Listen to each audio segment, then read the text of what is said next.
TV14 Bharat में आपका स्वागत है। मैं इमरान। बिहार विधानसभा यानी आज दोपहर बड़ा पॉलिटिकल उलटफेर हो गया है।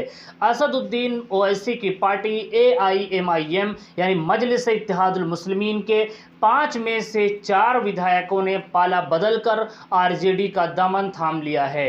इसके बाद लालू प्रसाद की पार्टी इस वक्त विधानसभा में नंबर 1 पार्टी बन चुकी है। इस तस्वीर में आप देख सकते हैं खुद गाड़ी चलाकर चारों विधायकों को लेकर विधानसभा अध्यक्ष विजय सिन्हा के चैम्बर में ले गए।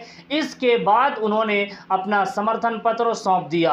आपको बता दें, अब AIMIM में सिर्फ उसके प्रदेश अध्यक्ष और विधायक अख्तरुल ईमान ही बचे रह गए हैं। AIMIM के 4 चेहरों ने पाला बदला है और राजद में शामिल हैं। AIMIM के टूट के बाद प्रदेश अध्यक्ष अख्तरुल ईमान ने कहा, हमारे साथ धोखा किया गया है। जो पार्टी मई समीकरण की बात करती थी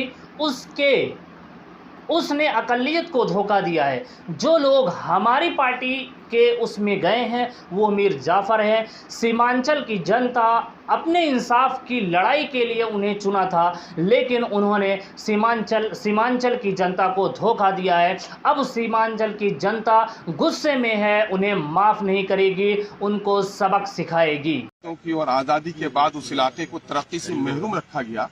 वहाँ की एक लड़ाई जो बैरिस्टर असदुद्दीन ओवैसी साहब ने शुरू किया, उस लड़ाई को इन लोगों ने कमजोर किया है और धोखा दिया है। इन लोगों ने धोखा किया है, बल्कि सीमांचल की वो गरीब और महरूम जनता जो इंसाफ की तलब के लिए MIM का झंडा उठाया था, इनको वोट देकर जिताया था, उस जनता को धोखा दिया है। वो कौन है? वो गरीब हैं, किसान हैं, मजदूर हैं, परदेसी मजदूर हैं, सैलाब से परेशान हाल लोग हैं, अनपढ़ लोग हैं, दवा से महरूम लोग हैं, बेरोजगार लोग हैं, उनको धोखा दिया है। मैं समझता हूँ मीर जाफरों के साथ ही मैं समझता हूं कि राजद जैसी पार्टी जो कभी माई समीकरण की बात करती थी, अक़लियतों की, विशेषकर मुसलमानों की बड़ी बात करती थी, और आज अक़लियतों के दरमियान में पार्टी उठकर आई है, अक़लियतों की आबादी से उठकर आई है, अल्पसंख्यक लोग जीत कर आए, अल्पसंख्यक के लोगों ने उस इलाके में अपनी समस्याओं के समाधान के लिए उनको वोट दिया है, इनको तोड़ने का काम किया है। तो मैं समझता हूं कि आने वाले दिनों में इसको बड़ी कीमत चुकानी पड़ेगी। कभी माई कहते थे, आज वो A to Z कहते हैं। मैं समझता हूं कि इस वक्त पूरे बिहार में माइनॉरिटी के लोगों की जितनी आस्था जुड़ी है MIM से, उस आस्था को खत्म नहीं कर सकते थे। बल्कि मैं दावे के साथ कहता हूं, मैं एक टूटा था तो 5 लेकर आया था, आज 4 टूटे हैं तो 24 लेकर MIM आएगी और ऐसे लोगों को भी धूल चटाने का काम करेगी। इससे हमारी पार्टी में कोई घबराहट नहीं है। जाने वाले चले गए, ले जाने वाले लेके चले गए। मीर जाफर का किरदार जिसने अदा किया, और जिन लोगों ने अक़लियतों में गुजरात में गर्दनें काटी हैं, जिन लोगों ने बाबरी मस्जिद तोड़ी है, अक़लियत के लोगों ने ऐसे लोगों को माफ नहीं किया है। मैं समझता हूं कि अक़लियत के लोग, अक़लियत की उठती हुई ताकत को जिन लोगों ने तोड़ा है, उसको भी माफ नहीं करेंगे।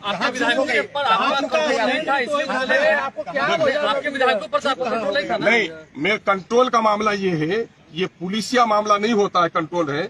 उनको इतनी आजादी मिलनी चाहिए, सोच समझ की आजादी मिलनी चाहिए।